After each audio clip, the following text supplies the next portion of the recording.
Buenas tardes a todos, me da gusto verles. Gracias a Dios que el Señor nos trajo. Que nos dé su gracia para atender a su mensaje. Dígame si tengo derecho a la corbata. ¿Sí le tengo derecho? Le digo porque yo soy medio chocante. Recuerdo la semana pasada estuvo un misionero aquí en la iglesia americana. Y el hermano tenía muy chueca su corbata, el moño lo traía acá por un lado. Entonces yo me quería concentrar en el mensaje y no podía, nomás pensando que me daba ganas de pararme y enderezarle la corbata para ya poder estar poniendo la atención al mensaje.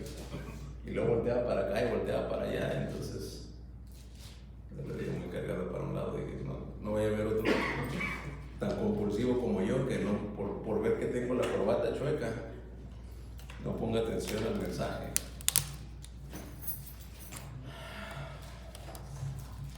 Abramos nuestras Biblias entonces en Judas capítulo único y vamos a dar lectura al versículo que le indique. Yo voy a leer dos versículos que son el 4 y el 5 y luego le pediré que me acompañe repitiendo la lectura un versículo más.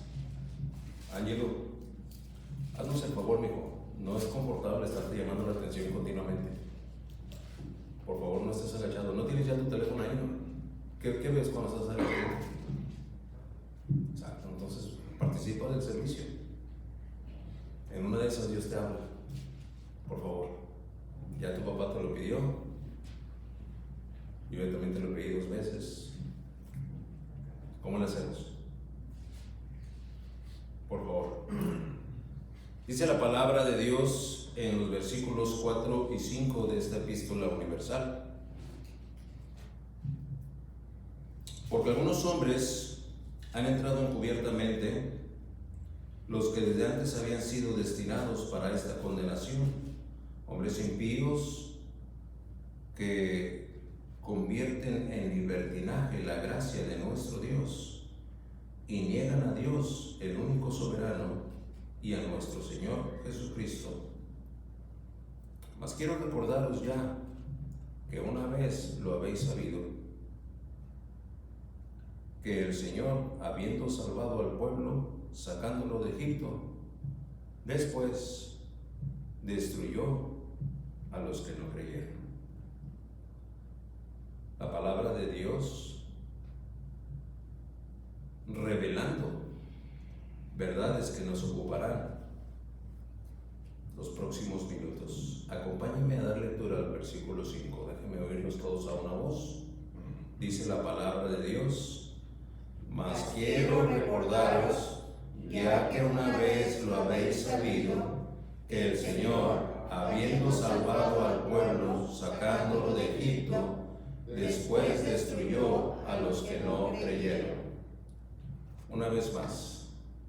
Mas quiero recordaros, ya que una vez lo habéis sabido, que el Señor, habiendo salvado al pueblo, sacándolo de Egipto, después destruyó a los que no creyeron.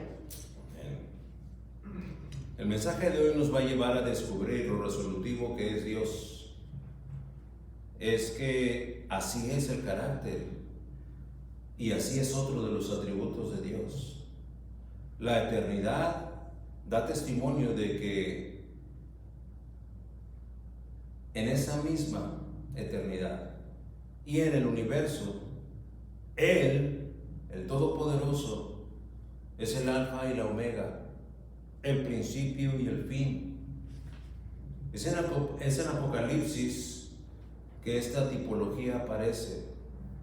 En el primer capítulo del libro, San Juan se refiere a Cristo, allá en el 1:8 de Apocalipsis, en donde el Cordero hablando dice: yo soy el Alfa y la Omega. Juan está oyéndolo de hablar y decir esto, y por eso lo registra así: yo soy el Alfa y la Omega, el principio y el fin, dice el Señor, el que es y que era y que ha de venir, el Todopoderoso.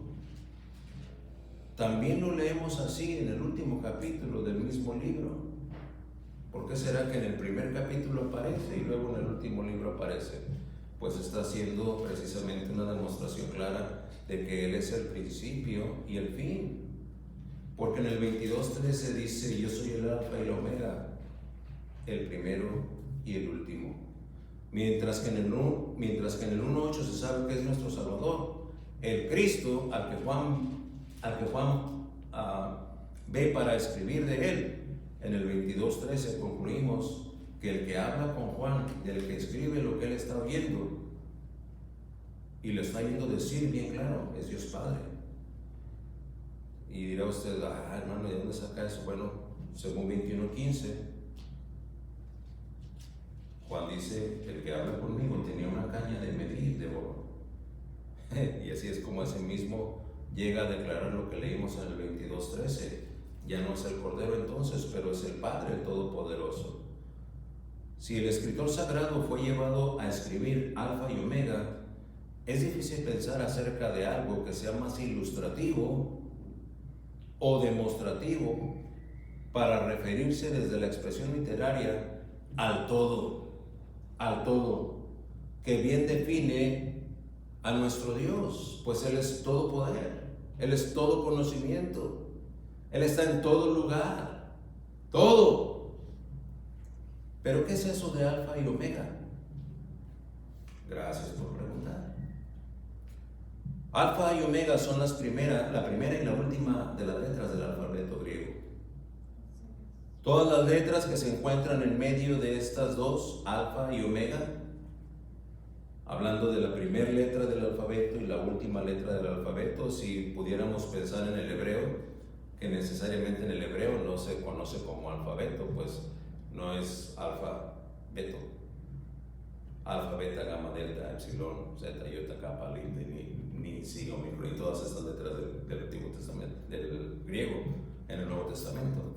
Pero sean 20, sean 23, sean 26 como en el nuestro, en español, o 27. Según sea el alfabeto y su conjunto de letras que ahí estén y entre ellas se combinen, casi infinitamente van a contener y transmitir todo el conocimiento existente de situaciones, cosas y personas en la historia, en la actualidad y en el futuro. Cristo es como un sistema de lenguaje, así. En Él habita todo, Alfa y Omega. Según dice Pablo allá en Colosenses 9, porque en Él habita corporalmente toda la plenitud de la deidad. ¿Alguna vez, digo solamente alguna vez, usted o yo hemos dejado algo empezado pero sin terminar? ¿Algún detalle, alguna esquinita por ahí pendiente de darle su final acabado? Esas tareas que ustedes y yo llevamos a cabo, a veces en casa, a veces en el carro, a veces en el trabajo. Tareas inconclusas, ¿no? No han sido pocas las veces que alguien más ha tenido que finiquitar o terminar aquello que usted o el que habla dejamos inconcluso, dejamos sin terminar. Aquella jornada, entonces, podríamos decir, en honor a la verdad, fue una jornada trunca con respecto a la tarea realizada. Vamos a aprender esta mañana que Dios nunca fue, ni es, ni será así. Él dijo y no hará. Habló y no ejecutará. Es como nos lo revela su palabra ya en la parte C de Números 23:19.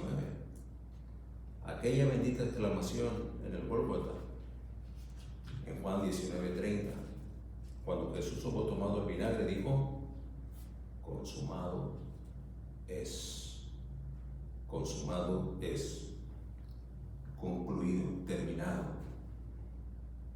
Y habiendo inclinado la cabeza, entregó el Espíritu. No faltará quien diga o cuestione por qué se refiere a ese consumado es como una exclamación. Mi Biblia aquí en el texto dice, si lo leo tal cual, dijo, es como lo leo, no dice que exclamó. Gracias por preguntar. Es a la luz de Mateo 27:50 y Marcos 15:35, los otros biógrafos de los evangelios, que aprendemos que clamó a gran voz. ¿Qué significó esa declaración? Conclusión total. Nada por hacer, nada por agregar, nada por complementar, nada. No hay responsabilidad del hombre, no hay obras de parte del hombre, no hay que el hombre haga esto, que el hombre haga aquello, nada, todo quedó consumado. La irresistible gracia de Dios habría de manifestarse para que aquel, no teniendo nada que hacer, solamente tuviera el recurso de creer y arrepentirse. El título del mensaje: destruyó a los que no creyeron. Vamos a ver que tiene un poco más de profundidad de lo que parece implicar este rótulo. Y vamos a abordar el mensaje y vamos a hacerlo pidiéndole a Dios que nos lo revele tal cual. Señor y Padre nuestro, gracias por el testimonio para el cual llamas a Judas. Oh Señor, a los que nos has dado fe para creer, este es un mensaje que definitivamente fortalece esa fe, afirma nuestra esperanza en la vida eterna. Al tiempo, Señor, que a los que no han creído les das una fiel y justa advertencia: la destrucción les espera.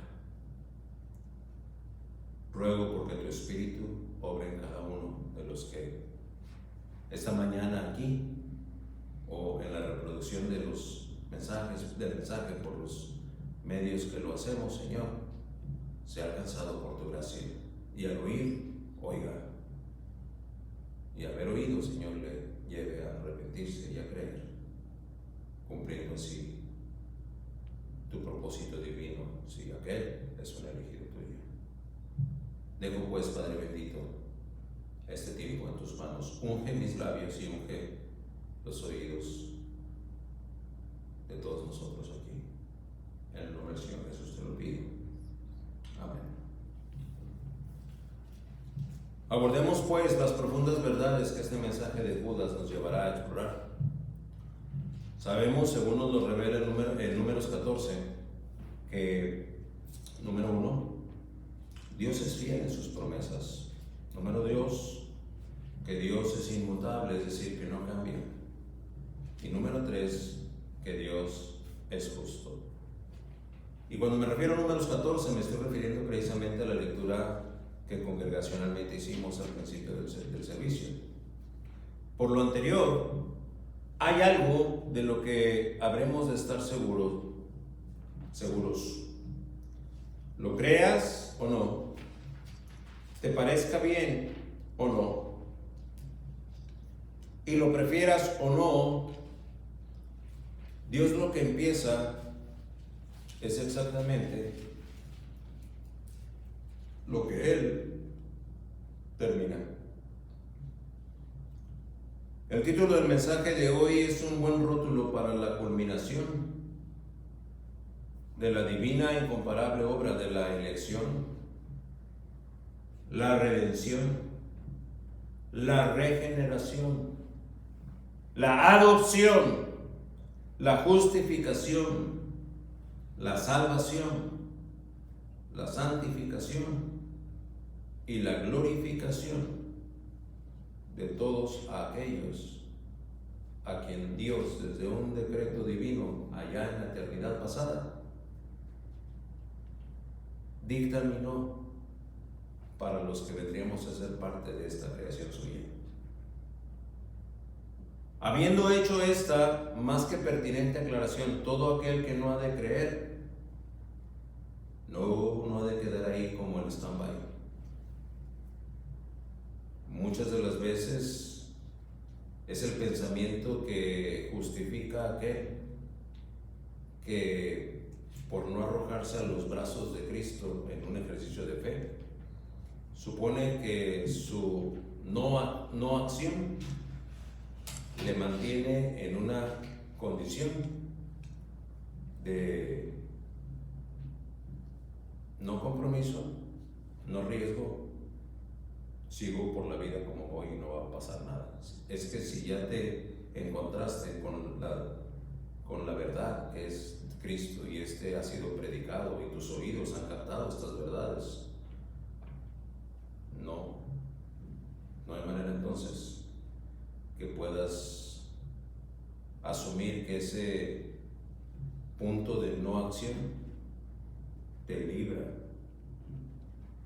de no adquirir compromisos por no entregarte a Cristo, sin darte cuenta que esa condición te pone en el riesgo de la condenación eterna.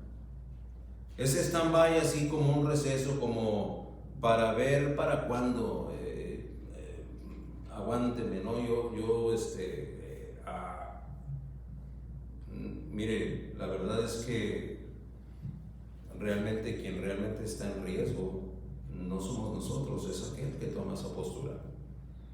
No ejercer la fe que bien puede ya haber sido dada y no arrepentirse cuando ya la convicción de pecado la provocó el Espíritu Santo en usted o en aquel, le está haciendo vulnerable a esa destrucción, y eso debe saberlo. Ira de Dios, condenación eterna e infierno eterno. Ay, ¿y en qué se basa usted para decir eso? Nomás porque me quiere asustar. No, asustar es lo que menos quiero. Pero tengo que ser fiel a la revelación de la palabra de Dios. ¿Está usted de acuerdo conmigo? Amén. Tengo que ser fiel. Pero ahí no dice todo eso que usted está diciendo, bueno, ahí no, pero la revelación de la palabra de Dios está completa. Pocas veces, de hecho es uno de los versículos que me resulta antipático a mí. Me resisto a usarlo, me resisto a instrumentarlo para poder llamar a la conciencia a alguien. Porque no ha de ser por miedo que aquel se va a entregar a Cristo. No, habrá de ser porque Cristo le amó al grado que no pudo soportar ese amor y tuvo que entregarse a él. No obstante, no está por demás entonces acudir a Pablo y decirle: Pablo, ¿a poco Dios está en serio? Y entonces Pablo nos contestaría con el 2:5 de su carta a los Romanos, en donde leemos: pero por la dureza y por tu corazón no arrepentido, atesoras para ti mismo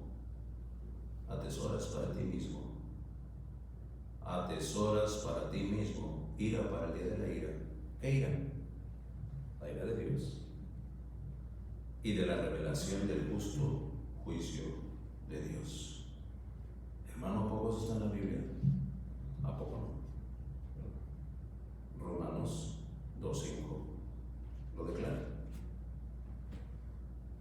Versículo 6 del mismo Romanos 2: el cual pagará a cada uno conforme a sus obras.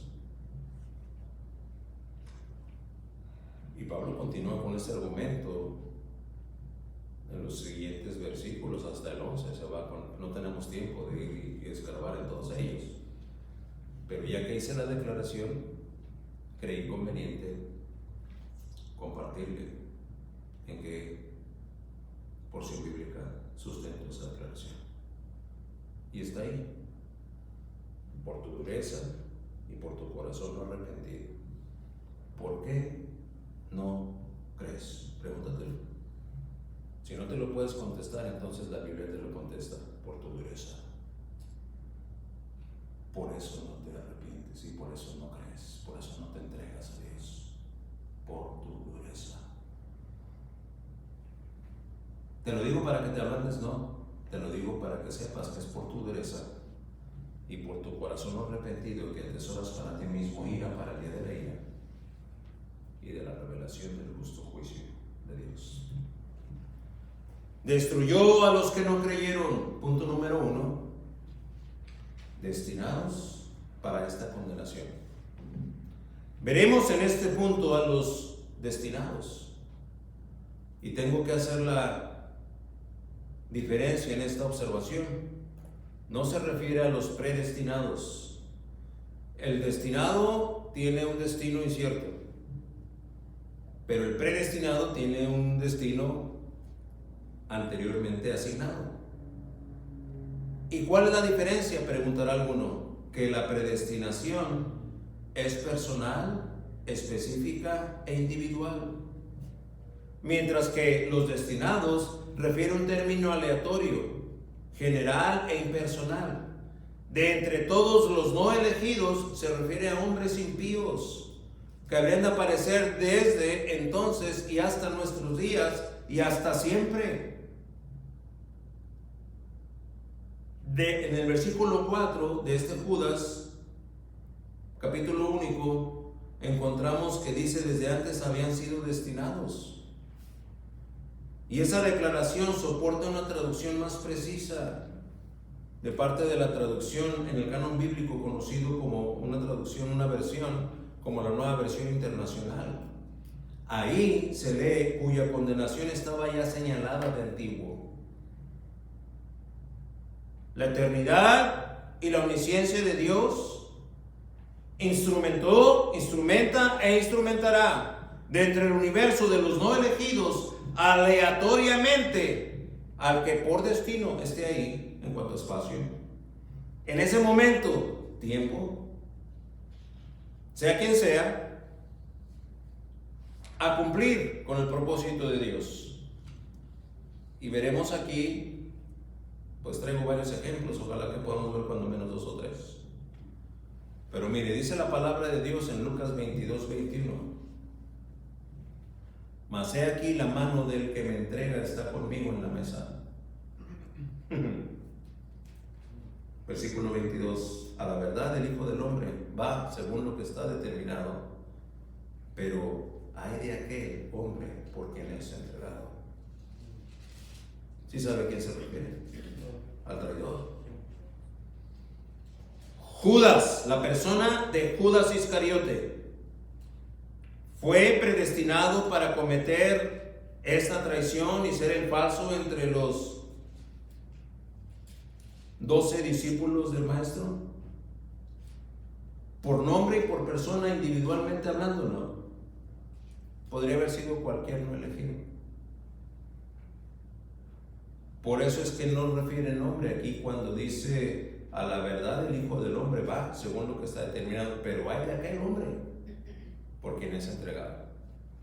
Si hubiera sido una predestinación, hay de Judas Iscariote, pero no, solamente dice hay de aquel hombre por quien es entregado.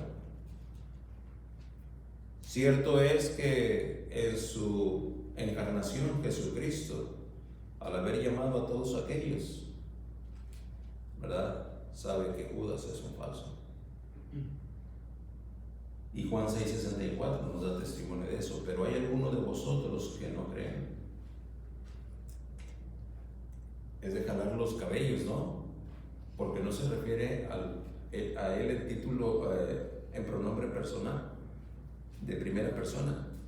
Podría haber dicho: pero hay alguno de vosotros que no cree. Pero dice: pero hay algunos de vosotros que no creen. Porque Jesús sabía desde el principio quiénes eran los que no creían y quién le había de entregar. Ya Jesús sabía, pero esa encomienda no estaba prescrita específicamente para ese individuo personalmente hablando. Vemos cómo Marcos 9:42, hablando de otro ejemplo,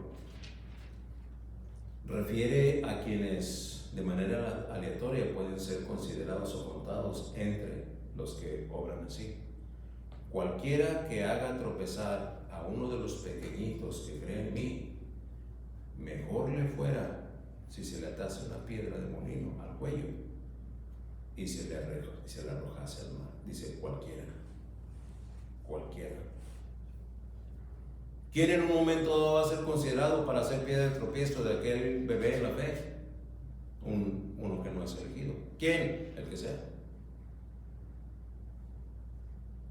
Condenación ya señalada, pero no preadjudicada de manera personal.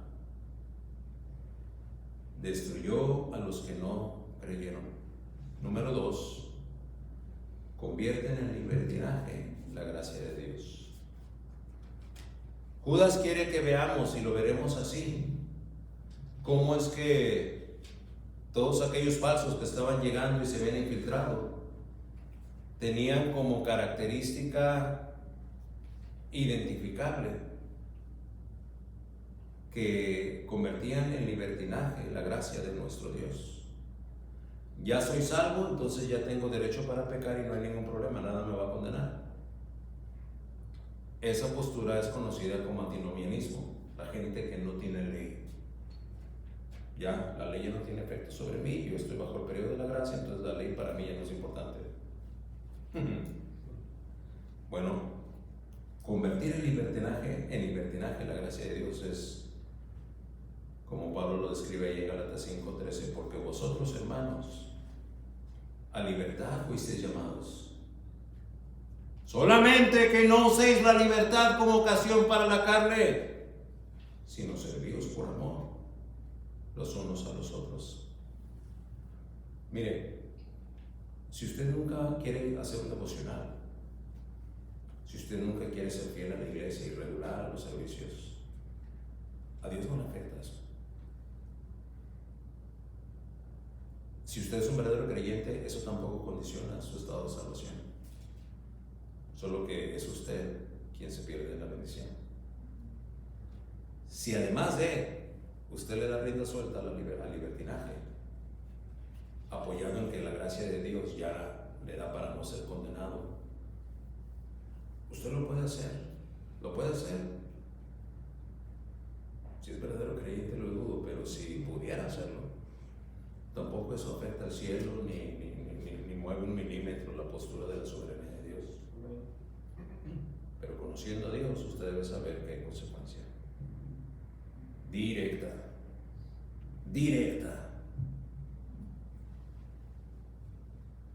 Entonces no solamente convierten en libertinaje la gracia de Dios, pero tienen otro detalle ahí, que niegan a Jesucristo, nuestro único dueño. Y estos falsos, y esta falsa enseñanza y esta falsa doctrina, al negar así a Jesucristo, les viene a crear un vacío en aquel que, como ellos, niega a Jesucristo, a la soberanía de Cristo, para que en ese vacío, en ese espacio que quedó abierto al sacar a Cristo de su postura dogmática en cuanto a su fe, en ese espacio va a plantar su herejía y su engaño. Un comentarista, Matthew Henry, comenta: si el primer rasgo señala la práctica del antinomianismo, la segunda marca señala el principio teórico en que se inspiraban. Negar la autoridad de Dios, de Cristo, para cambiar sus preceptos. ¿Qué quiere decir? Desarraigada la verdad, habrían de plantar en aquella parcela que ya había quedado libre de la verdad, aquello que su herejía y su engaño disponían. Y así es como de repente empezamos a encontrar aquellos que creíamos hermanos que ahora ya piensan diferente. No hay que ser tan extremistas. Sí, bueno, eso lo decía ya la Biblia, pero eso no es del Antiguo Testamento. No, ¿para qué tenemos que preocuparnos tanto por esto, por aquello? Esto era en el contexto cultural de aquellos años, de aquellas culturas.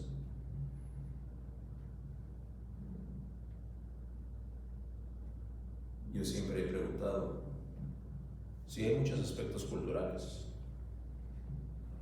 que solamente se practican en el Medio Oriente, pero ¿qué se le habrá pasado al Todopoderoso, al Todo Sabiduría, al Todo Conocimiento? Esos aspectos para poner algunos rasgos culturales en su revelación divina. No, son valores que trascienden.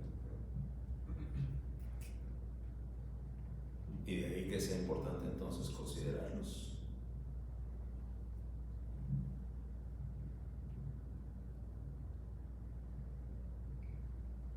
Aquellos que convierten en libertinaje la gracia de Dios, definitivamente son los que no creen. Y para los que no creen, hay destrucción. Número 3. Recordatorio de lo que ya he sabido. Destruyó a los que no creyeron. Destruir a los que no creen no es una ofensiva ni inicial ni intencional de parte de Dios. Es decir, no es aquel que desde el tercer cielo levanta sus brazos y lanza relámpagos destructores contra la creación para decir, te voy a destruir. No. Eso es lo que enseña muchas mitologías y muchas historias de fanatismo y de ciencia ficción. No.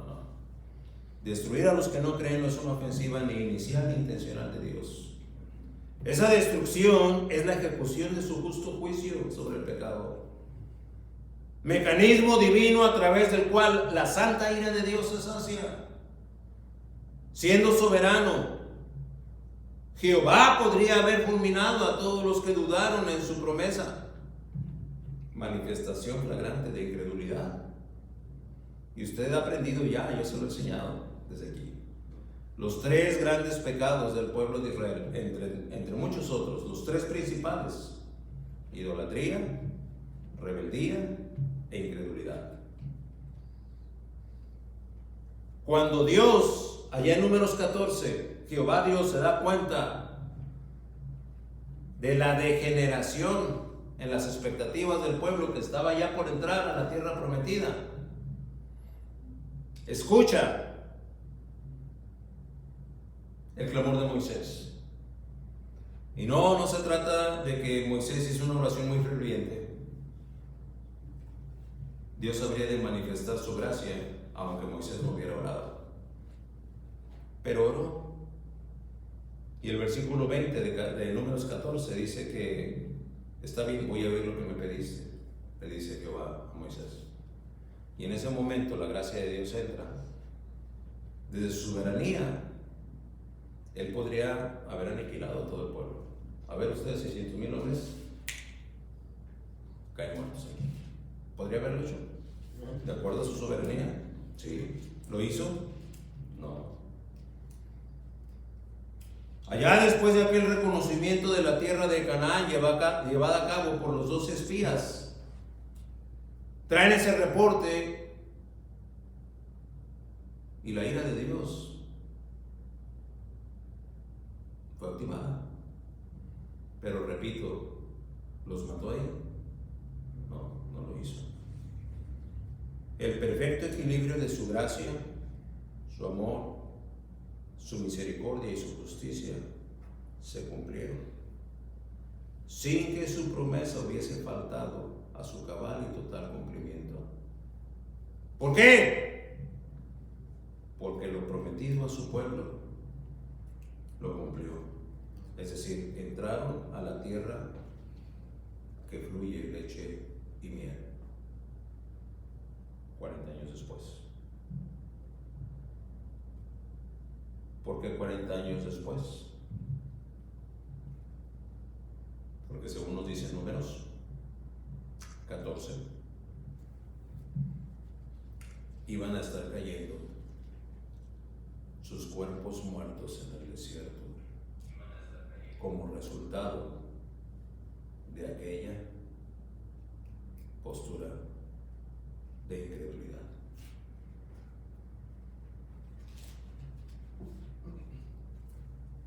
Punto número 4. Destruyó a los que no creyeron.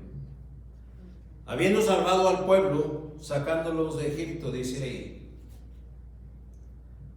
La esclavitud en la nación pagana de Egipto, que viene siendo el símbolo del mundo y del pecado, el cautiverio en el que el pecado nos tiene cuando no tenemos una naturaleza espiritual y que nos da acceso a la libertad que tenemos en Cristo.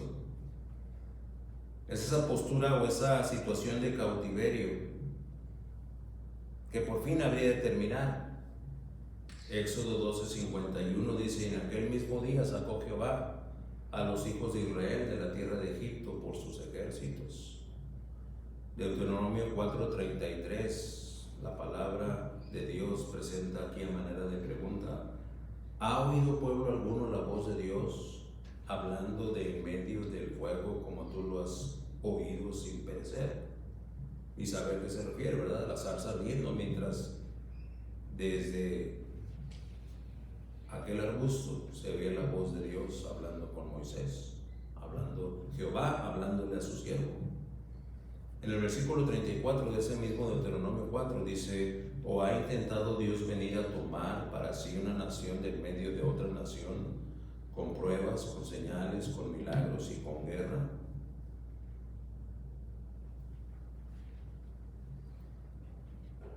¿A qué refiere esto de tomar una nación en medio de otra nación? Pues a sacar a la nación de Israel en medio de la nación de Egipto, con pruebas, con señales, con milagros y con guerras. Pruebas y señales, las 10 plagas, y mano poderosa y brazo extendido. ¿Qué brazo fue el que tuvo que extender Moisés enfrente del Mar Rojo? A eso se está refiriendo, la liberación del pueblo que fue sacado de Egipto, el Mar Rojo abriéndose para dejar pasar al pueblo sobre tierra seca.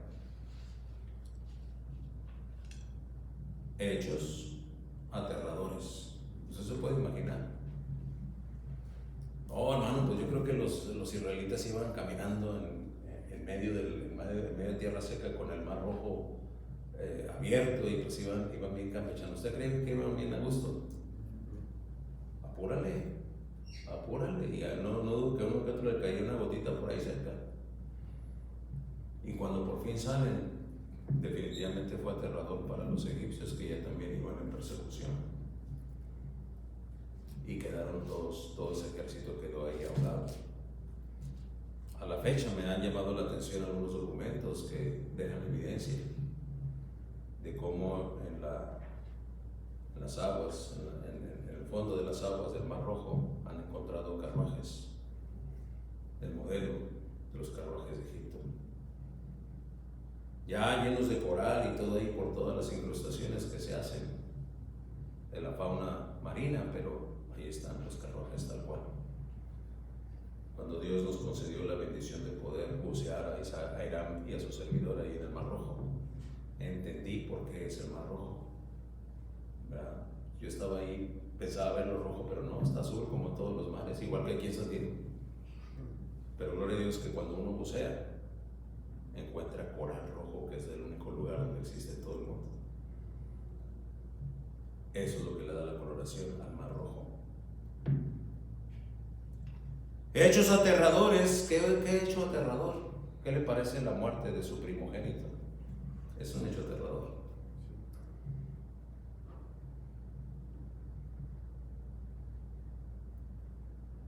El hijo varón, primogénito en la familia, habría de morir. Pensé en Carlos y digo, bueno, pues que yo sepa, nada más tiene 3 nenas, salvo que tenga un hijo del que no nos ha contado. Pero luego pensé en mi primogénito, Isaac, Jerry para mí. Pensé en Arturo, Angelo. Pensaba en Roberto.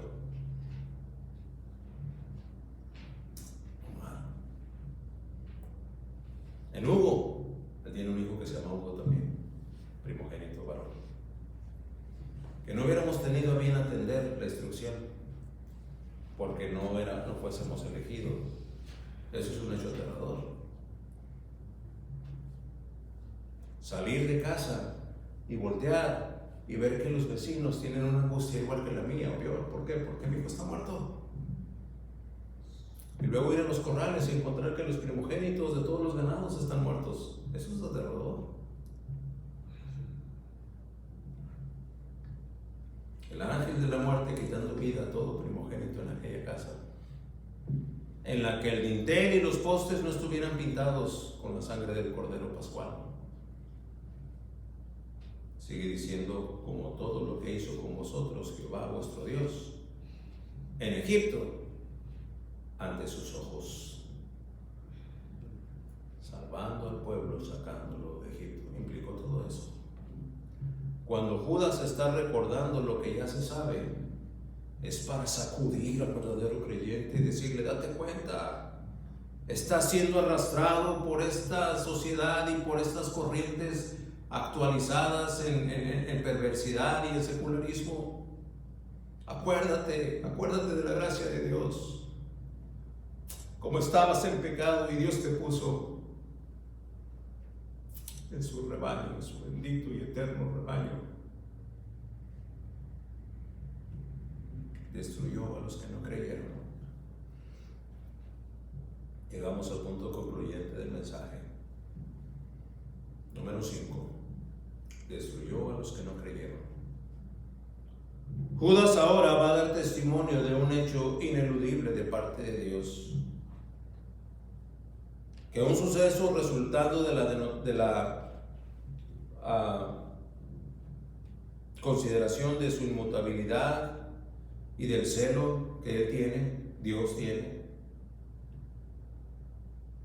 va a confrontar la incredulidad de creyentes y de no creyentes, consagrados y no consagrados, viejos en la fe o nuevos en la fe, constantes o inconstantes, sea la clasificación en la que usted se encuentre o con la que se identifique.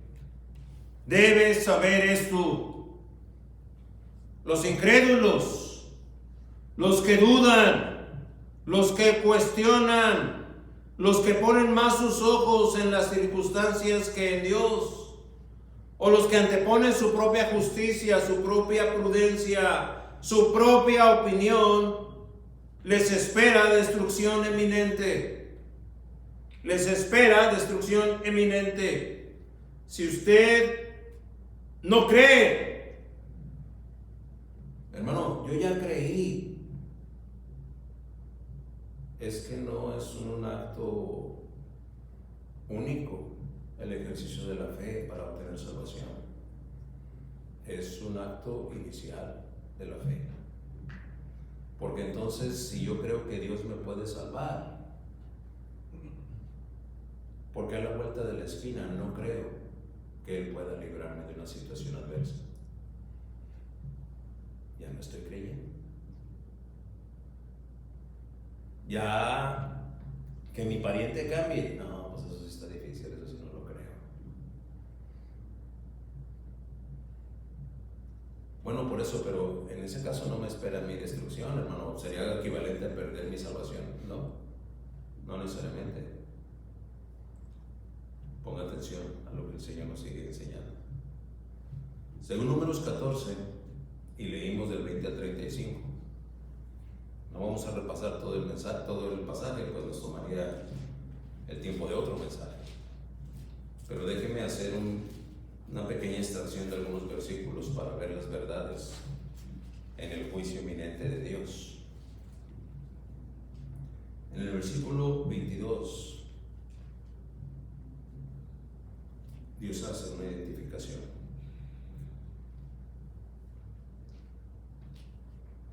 De entre los del pueblo de Israel, ¿ellos eran hijos de Dios o no eran hijos de Dios? Sí, eran del pueblo elegido de Dios. Entonces aquí no está hablando, Números no nos está hablando de un montón de jebuseos y de aseos y de todos los eos que había por los alrededores. Nos está hablando de hebreos, de judíos, del pueblo escogido de Dios. Judas, cuando lo cita ya en su versículo 5, se está volteando hacia atrás, refiriéndose a un recordatorio de lo que ya saben. Pero estos, a los que hace referencia Números, son del pueblo de Dios.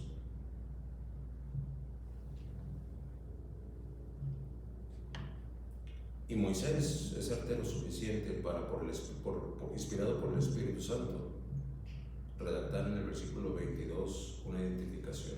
¿Cuál es esa identificación? No han oído mi voz. No han oído mi voz.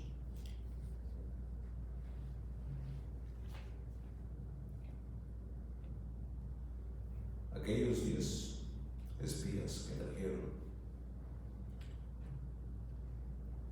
desplegado en su reporte una postura de incredulidad y de fracaso, no han oído la voz de Dios. No lo han oído. No lo han oído. Cada domingo aquí se les predica. Y ciertamente hay algunos que no lo han oído. No lo han oído. Dios le ha hablado en su meditación personal. A veces hasta en un himno que tiene letra teológica. Pero seguimos sin oír. ¿Y usted cómo sabe, hermano, que no ha habido? Pues porque no hay muestras de que usted esté atendiendo lo que la verdad de la palabra de Dios dice. Cuando empieza a haber muestras de que usted está oyendo, entonces se podría decir, gloria a Dios, ya está oyendo el hermano, ya está oyendo la hermana.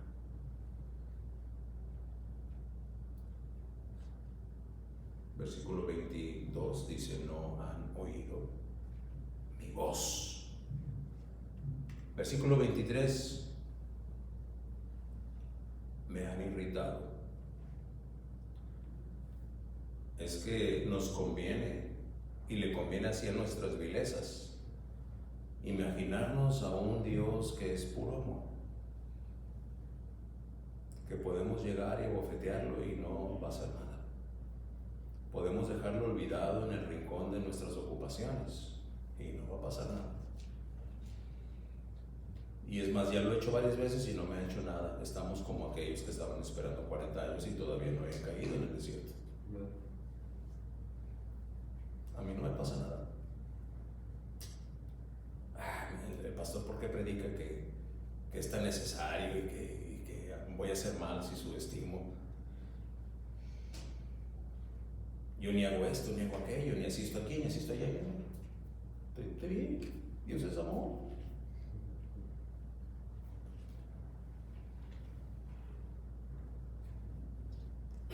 Me han irritado, dijo Jehová. Versículo 27. Esta depravada multitud que murmura contra mí. Si usted escucha una verdad y usted tiene la osadía de decir que es una exageración, usted está murmurando y está murmurando contra él, siempre y cuando sea una verdad bíblica a la que se está refiriendo. Y una verdad bíblica es eso, una verdad bíblica no es una preferencia ministerial, ni tampoco el sesgo que siguen algunas denominaciones, no, estamos hablando de verdad bíblica. Esta depravada multitud que murmura contra mí. Versículo 27. De mí se quejan. Es que es fácil presentar un reporte desalentador y de fracaso cuando no la pasamos quejándonos. ¿De qué nos quejamos? Ay, no, yo devocional diario, si llego recansado, ¿cómo voy a pasar todo eso? Hermano. Es más, el otro día lo intenté y me quedé dormido ahí. ¿Para qué me hago tanto solo? Mejor me voy y me acuesto bien y me acoloco y ya, descanso. Te estás quejando. Te estás quejando. Venir entre semana, miércoles o jueves. Dios sabe que te estás quejando. ¡Te estás quejando!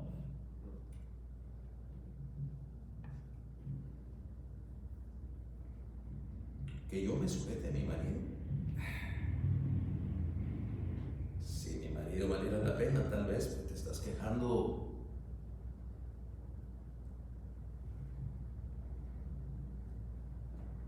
Que obedezca a mis padres.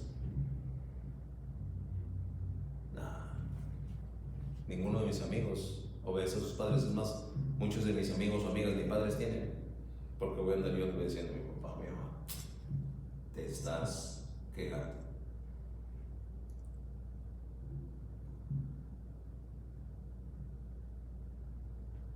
¿Puedes tú imaginarte al Todopoderoso con esa severidad refiriéndose a su pueblo delante de Moisés, diciéndole: de mí se quejan? Te voy a hacer caso, no lo voy a destruir ahorita, pero mira, no han oído mi voz, me han irritado, murmuran contra mí y de mí se quejan. ¿Qué creen que merecen estos descastados? Versículo 29. Viene el juicio de Dios. En este desierto caerán vuestros cuerpos. Desierto. Todos los cuerpos de ellos van a quedar ahí, sin vida. Ay, Señor, qué estricto eres. Ya te di una lista de por qué lo voy a hacer y por qué lo hice. Pero el versículo 37 remata diciendo: por haber hablado mal.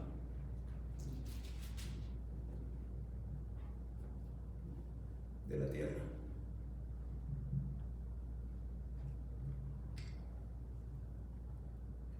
La tierra prometida es la Nueva Jerusalén.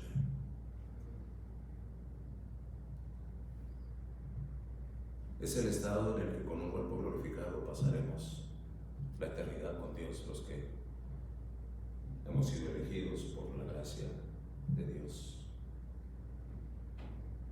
Hablando mal de la tierra prometida.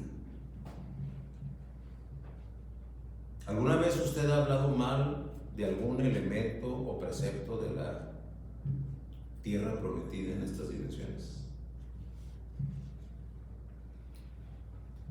¿Cómo podría creerse a usted mismo? Dios ya hizo su obra en usted. Pregúntese, ¿cómo espera usted disfrutar la vida eterna cuando aquí, en estas dimensiones, no le dedica ni siquiera 5 horas a la semana en la iglesia? Porque tiene otras cosas que hacer, o porque tiene que descansar, o porque tiene que cumplir con esto, tiene que cumplir con aquello. 5 horas a la semana. De 168 creo, ya en la semana. 5 horas.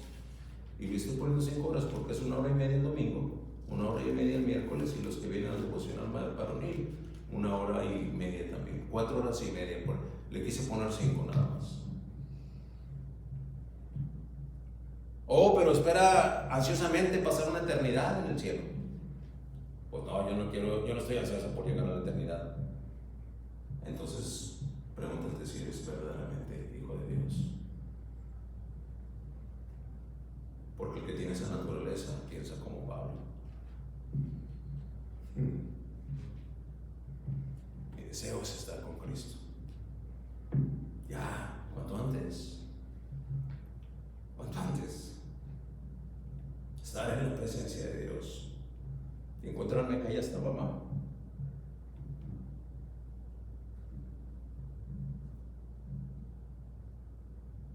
Allá está papá. Allá está mi hermanito. Yo quiero estar allá.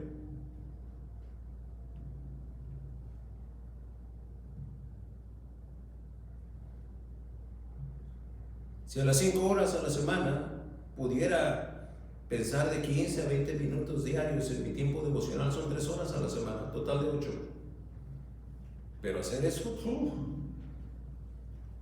oiga, hermano, ¿qué me está pidiendo si yo no tengo tiempo? Eso que lo hagan los que tienen tiempo. Yo no tengo tiempo para eso. Te resulta un punto menos que imposible. Considera detenida y seriamente tu realidad existencial, si ese es su caso. Concluyo. Dios, nuestro amoroso Salvador, nos revela ya en Eclesiastés 7, confrontando a los suyos esta tarde, lo que nos dice el versículo 16. Y en la semana vimos este devocional. Si usted pone atención a sus devocionales, bueno, primero si los oye y luego si les pone atención, se va a acordar. 7:16 de Eclesiastés, aparece ahí una pregunta: ¿por qué habrás de destruirte? Versículo 17: ¿por qué has de morir antes de tiempo?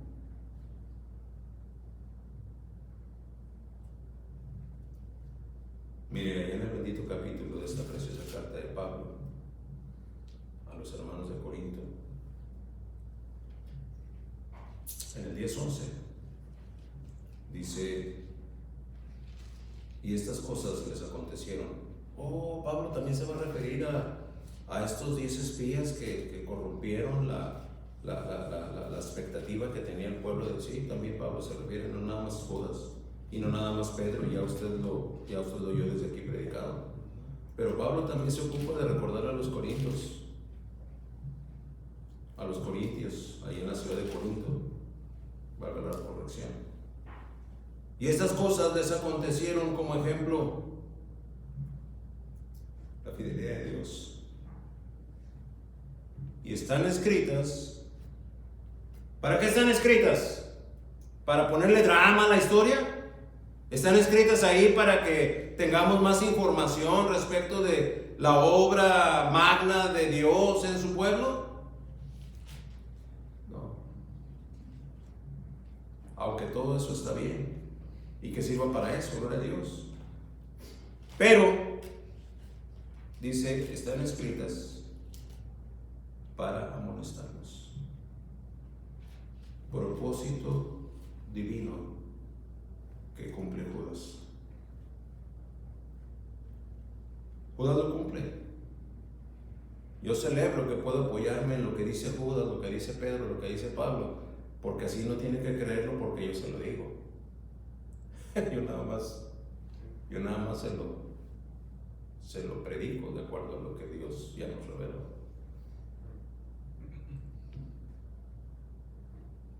Ejemplo, y están escritas para amonestarnos a nosotros, a quienes han alcanzado los bienes de este siglo.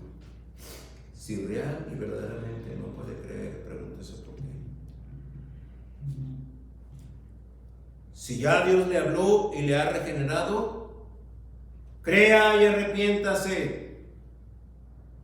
Creerá y así será libertado de la destrucción que le espera a los que no creyeron. Si usted es un verdadero creyente, la gloria de Dios está en plena función en su vida. Responda y corresponda como una verdadera hija de Dios, hijo de Dios. Porque de hacerlo así, no dudará. Entonces crea, así como creyó para vida eterna, que su fe levanta un testimonio que verdaderamente y cotidianamente glorifique a Dios. De hacerlo así, estaremos haciendo